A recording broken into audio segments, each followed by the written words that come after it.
Social workers play a very big role when it comes to disasters. They're usually the ones who are trying to secure facilities for shelters, trying to coordinate care with other disciplinaries, try to assign responsibilities and establishing lines of communication and helping getting the word out to the community about the weather updates and places to go. So, where the shelters are located, where to go when you get there.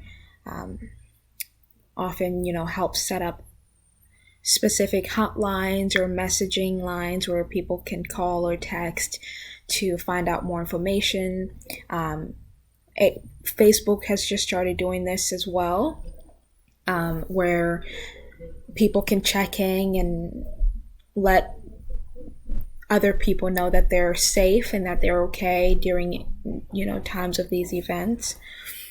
Social workers identify and focus on the at-risk population, the ones that are most vulnerable, and this will be our elderly, our disabled, our pregnant women, children.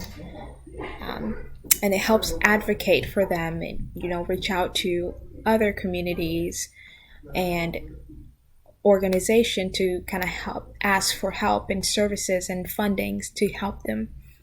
It also help increase access to resources for these individuals who are affected. So it helps connects them to specific resources that may be beneficial to them